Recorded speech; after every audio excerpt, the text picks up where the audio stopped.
What's cryptocurrency? The beginning and how does it work? Okay, so like if you want to start from the beginning, right? Yeah. You know, think about currency in general. Like you said something about not being like real money, but Real money. your actual money, is it real money? Like think about it, like it's just paper. So why do you believe that it's currency? Right? So when you think about that, then you think about the rush to and the whole digital age, the internet, how we can now make bank transfers and all. So cryptocurrency came to solve one problem, and the problem it came to solve was all this money transfer, all this stuff is done from like a central body. So the banks, the government can print as much as possible, and everything is in one particular like database or something like that. So cryptocurrency came to decentralize this, right? To make it real, in the sense not when you mean, I don't mean real like you can touch it, but I mean real digital currency in the sense that it's protected, there's security. So cryptocurrency in general, like layman's terms, is any digital currency that has a cryptographic security attached to it, meaning that it's secure. Sorry, what's in a layman's language? What's cryptography? Just think of it as like there's security attached to this currency. Like it's not like, okay, you know that back then we used to have those guys that used to come and wash money. They used to go and bring your money and wash money. Now no one can wash money. They just have like that's like why that's the cryptography in it.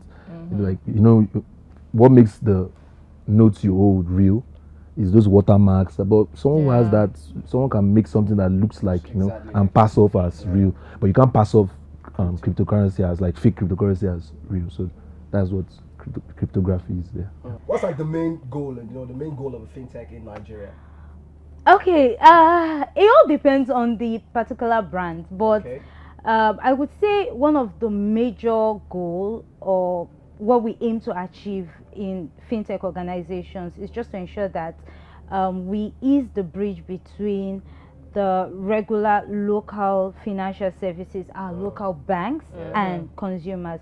We create a sort of like a very streamlined method whereby users can be able to navigate through services without having to visit a local branch or without having to get to go on a certain work day or like a work holiday to get get to access this product. So we create a customer satisfaction platform or like a route to ensure that users can be able to access different services. I would like to give examples here.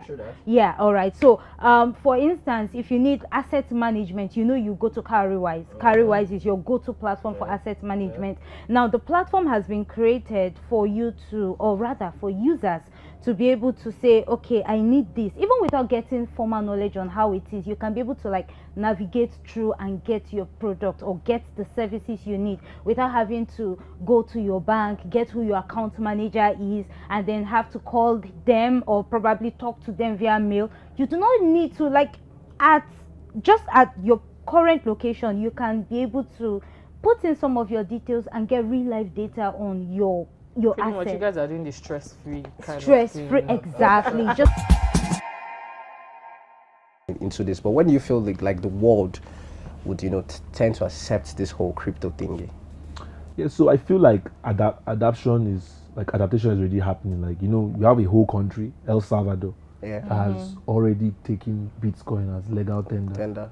And if a country like El Salvador takes Bitcoin as legal tender and they belong to World Bank, all those, I know they have to remit some money. Maybe they remit Bitcoin, it means like they have to take the Bitcoin as, legal tender. But that's just some technicality. But I believe that a lot of countries have started opening up. Like the UK is now putting themselves as the crypto hub of the world. They're trying to like put them, because the Hong Kong, all this Singapore, Malaysia, these are places that have embraced. So a lot of companies are actually if you check many of the crypto companies, their holdings, headquarters is in all these countries. So I feel like the more countries accept this, the more, because if central bank says this thing is good, use it, most people will start using it. If the bank starts advising people, when you come, okay, as a banker, okay, I have 20 billion naira, I would like to invest. The banker says, okay, buy Bitcoin. People start seeing that it's not such a bad idea. People start seeing it as, let me use the word invest, I don't like to use. People start saying it as stocks. People start seeing it as stocks. So if I have 20 billion, I go to them and tell me invest in social stocks, I would do that now. But because of right now, they are fighting it because I know it has created this distrust, because it's actually distrusting. You know, I have my dad telling me that all these things you are doing, one day your money will just turn to zero. Yeah, people have that, you know, that's can't take it away. That fear. But remember that we have had banks in Nigeria fold up and your money turned to zero. Oh, true. So you are going to take such risk? No, I'm trying to let you know that it's impossible with cryptocurrency, but with your normal traditional finance, it can still happen. It can still happen, but you're not afraid of that because the country has assured you that it will not happen. But it has happened in the past. No, I think why we are not afraid of that is because we can see the building. We can. Yes, that could be another reason. We can see the building. We can see our alert. This one is a very, very dicey one, and I think a lot of people are falling victim. Okay. You understand? So it's about crypto and fintech. Yes. So is a crypto a fintech? Yes. Because we've had in the past, I think was it last year or last 2 years, 2 years ago, we had a particular fintech that actually invested in one of these reality TV shows, and it went south. A lot of people are like, why did this reality TV show not do their findings before allowing people to invest? But whatever, man, people just needed investment and all of that. So what's the difference between what's the difference between a crypto or is a crypto a fintech also? Yes, yes, it's one of the categories of fintech because it utilizes blockchain services.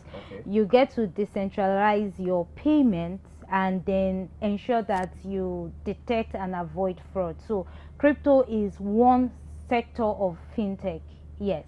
And then regarding that, you know, we are improving. I mean, technology is advancing day by day, so as people that tend to use it for the negative aspects, you get to see fraudsters that tend to use it for a negative aspect.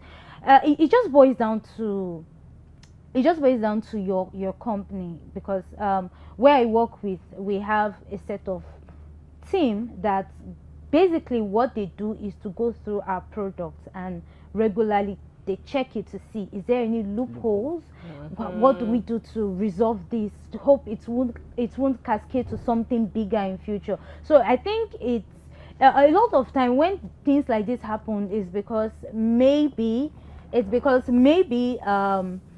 the organization or like the leading body, the directing body, do not focus on how to make their product better. Maybe they are focused on other things, how to drive in revenue, because I mean you need revenue to pay your investors.